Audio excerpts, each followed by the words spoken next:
मैंने बचपन में सुना था कि पैसा सब कुछ नहीं होता, लेकिन बहुत कुछ होता है। ये कहानी सच्ची और अच्छी है, थोड़ा ध्यान से समझिएगा। अगर आप पैसा कमाना चाहते हैं, अमीर बनना चाहते हैं, अमीर बने रहना चाहते हैं।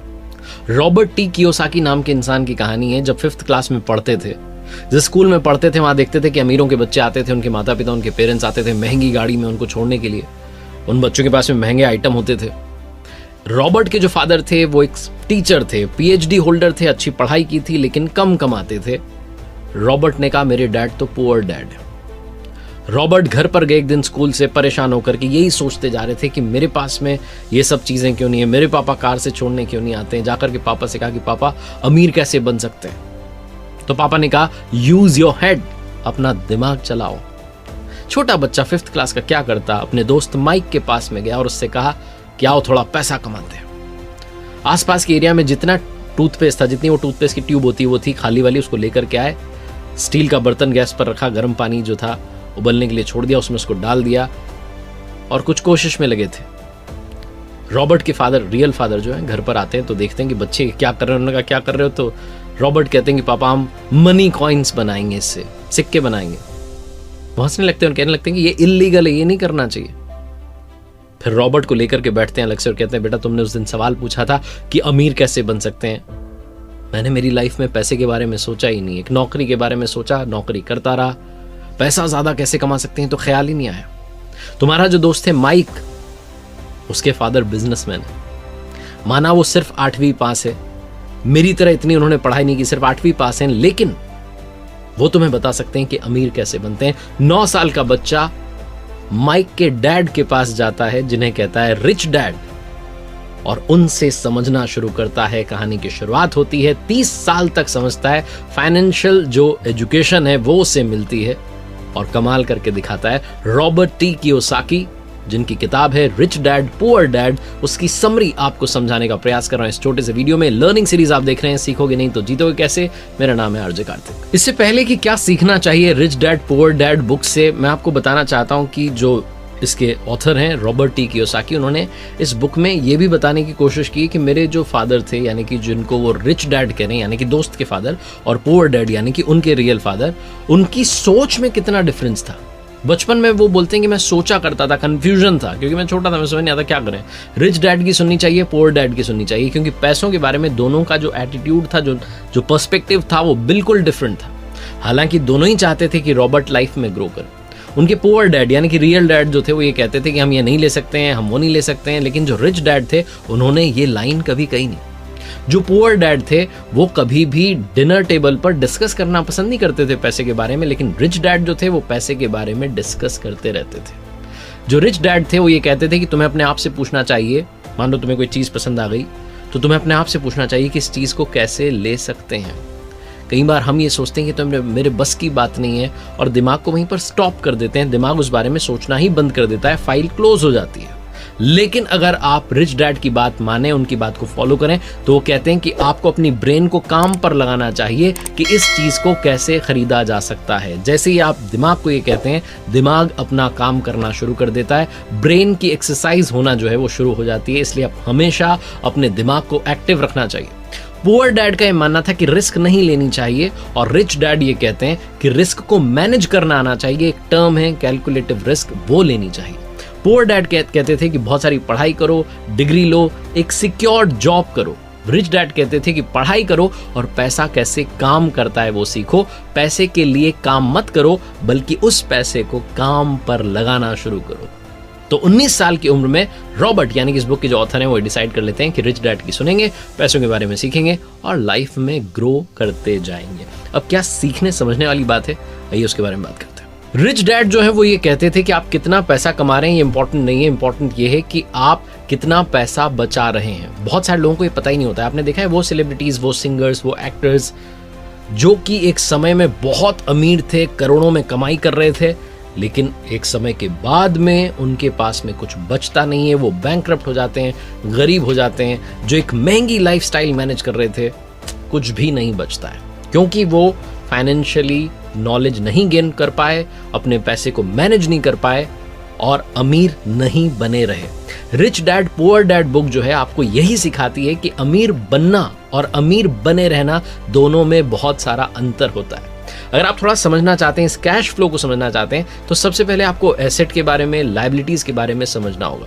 रिच डैड कहते हैं कि एसेट जो है वो आपकी जेब में पैसा डाल रहा है, लायबिलिटीज जो है वो आपकी जेब से पैसा निकाल रही है। अगर आप अमीर बनना चाह रहे हैं तो एसेट आपको खरीदनी होंगी। अगर आप मिडिल क्लास और लोअर क्लास लाइफ जीना चाह रहे हैं तो आपको लायबिलिटीज खरीदनी होंगी। कोई भी अमीर आदमी चाहे पढ़ा लिखा ना हो, जैसे कि रिच डैड जो है वो सिर्फ 8वीं पास हैं, लेकिन वो फाइनेंशियली लिटरेट होता है, फाइनेंशियली साउंड होता है, उससे सब कुछ मालूम होता है कि पैसा कैसे काम करता है, पैसे को कहाँ लगाना चाहिए और कितना मुझे बेनिफिट हो सकता है।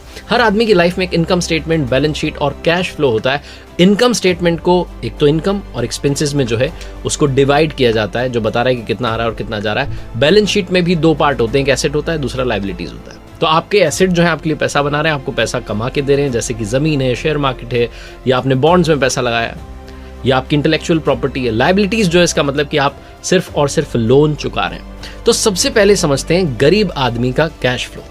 गरीब आदमी का जो कैश फ्लो है उसकी सिर्फ और सिर्फ जो सोर्स ऑफ इनकम है उसकी सैलरी है, यानी कि तनख्वाह है। तनख्वाह एक तय समय पर आती है और जैसे ही आती है एक्सपेंसेस शुरू हो जाते हैं। एक्सपेंसेस में उसे घर का किराया देना है, खाना है, कपड़े हैं, सारा का सारा पैसा एक्सपेंसेस में चला जाता है। उसके पास में नील बटा सन्नाटा बचता है। गरीब आदमी की बैलेंस शीट देखेंगे तो जो एसेट्स का कॉलम है वो हमेशा ब्लैंक रहता है, लायबिलिटीज में ही उसका सारा पैसा जो है चला जाता है, यानी कि इनकम आती है और चली जाती है, रुकता कुछ भी नहीं है। ये होता है गरीब आदमी का कैश फ्लो। गरीब आदमी के कैश फ्लो को और मिडिल क्लास आदमी के कैश फ्लो को अगर आप समझेंगे तो ज्यादा डिफरेंस नहीं दिखेगा, क्योंकि यहां पर भी एसेट का कॉलम खाली है। जो मिडिल क्लास लोग होते हैं उनका एक सेट पैटर्न होता है। शादी हो जाती है, उसके बाद में किसी नए शहर में जॉब की तलाश में चले जाते हैं, वहाँ एक किराए का घर लेते हैं। किराए का घर लेने के बाद में लगता है कि अब अपना घर बनाना चाहिए, अपने घर के लिए पैसा कमाना है, पैसा कमाना है, पैसा कमाना है। थोड़ा सा जो है वो एक डाउन पेमेंट की जितना पैसा जो है वो इकट्ठा करते हैं, फिर घर की जो है डाउन पेमेंट देते हैं, फिर शुरू हो जाता है लोन। और लोन तो चल ही रहा है, साथ साथ उस घर को सजाना चाहते हैं, इंटीरियर पर खर्चा करते हैं, फर्नीचर अच्छा लेना है, दूसरा सामान लेना है, कार अच्छी लेनी है। कुल मिलाकर के लायबिलिटीज का जो कॉलम है उसको भरते चले जाते हैं। Car loan, home loan, credit card loan, बहुत सारे लोन जो है वो चलते चले जाते हैं। पैसा आता तो है, इनकम आती तो है सैलरी के रूप में, लेकिन वो सीधी आकर के लायबिलिटीज में चली जाती है, बचता कुछ भी नहीं है। एसेट का कॉलम पूरी तरीके से खाली रह जाता है। अब समझते हैं अमीरों का कैश फ्लो आखिर होता कैसा है। जो अमीर है उनका कैश फ्लो क्या होता है। अगर आप इनकम वाला कॉलम देखेंगे तो उसमें भी 3-4 चीजें हैं, सिर्फ सैलरी पर ही डिपेंडेंट नहीं है। इंटरेस्ट जो है उसका पैसा आ रहा है, कैपिटल गेन जो है उसका पैसा आ रहा है, डिविडेंड जो है उसका पैसा आ रहा है, रॉयल्टीज का पैसा आ रहा है। और जब बात करते हैं एक्सपेंसेस की तो वही एक्सपेंसेस जो सबके हैं, टैक्स भी देना है, खाना भी है, कपड़े भी हैं, बच्चों की एजुकेशन भी है, ये सब तो है ही। लेकिन जब आप बैलेंस शीट की तरफ जाएंगे तो आपको दिखेगा कि लायबिलिटीज में बहुत कम है और एसेट्स में बहुत सारा है। लायबिलिटीज में क्रेडिट कार्ड है और लोन है, क्योंकि अगर आप बिजनेस कर रहे हैं तो लोन तो आपको लेना ही है, आपके पास में खर्चा भी होगा तो आपको पैसा तो चाहिए ही। एसेट्स की अगर बात करें तो वहां पर स्टॉक्स हैं, बॉन्ड्स हैं, इंटेलेक्चुअल प्रॉपर्टीज हैं और भी बहुत कुछ है, साथ में बिजनेसेस तो चल ही रहे हैं। तो कुल मिलाकर के जो अमीर व्यक्ति होता है उसका सारा और सारा ध्यान होता है एसेट वाला जो कॉलम है उसको बड़ा करने में। जो गरीब है और जो मिडिल क्लास है उनको लगता है कि लायबिलिटीज जो है उसमें आनंद है, थोड़ा बहुत पैसा भी बच रहा है तो कहीं और खर्च करते हैं, घूम कर आ जाते हैं, पैसा जो है ज्यादा से ज्यादा खर्च करते हैं, अपने पास नहीं रखते हैं। उन्हें उस पैसे का सही इस्तेमाल करना नहीं आता। अगर उनके पास में पैसा भी आ गया है तो वो तुरंत उसे अपने पास से बाहर भेजना चाहते हैं किसी ऐसी जगह पर, कई बार तो बिना सोचे समझे डिसीजन लेते हैं और वो ऐसी जगह पर पैसा चला जाता है कि जाकर के फंस जाता है।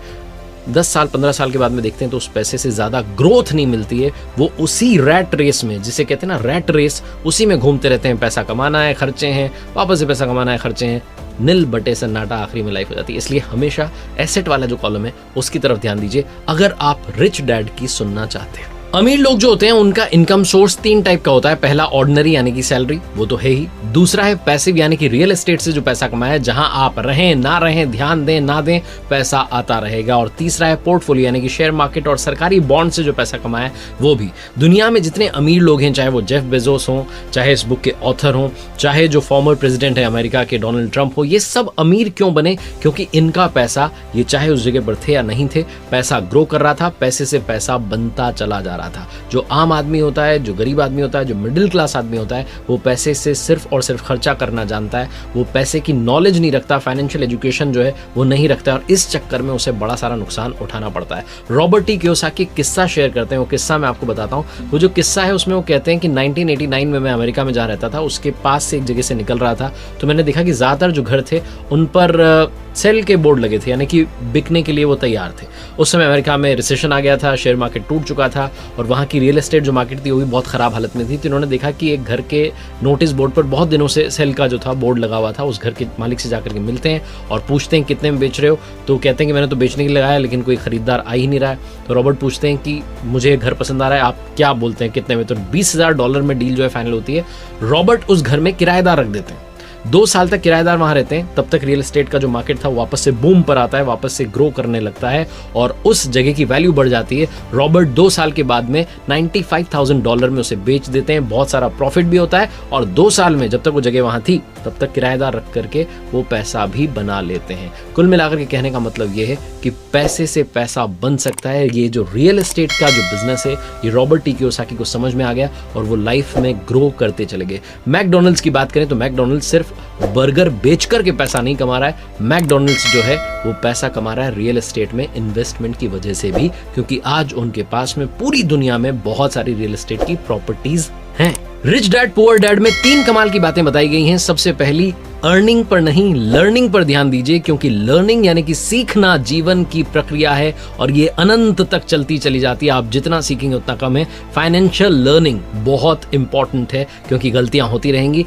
हर गलती से सीखिए, आगे बढ़ना शुरू कीजिए। दूसरी, गलतियां उसी से होती हैं जो जीतने के लिए खेलता है। अगर आप जीतने के लिए खेल रहे हैं तो गलतियां होंगी, गलतियां होने दीजिए, उनसे सीखिए, आगे बढ़िए। और तीसरी, पैसे के लिए काम मत करो, पैसे को काम पर लगाना शुरू करो। और अगर आप फाइनेंशियल नॉलेज चाहते हैं, लिटरेट होना चाहते हैं फाइनेंशियली, तो आपको पढ़नी चाहिए रिच डैड पुअर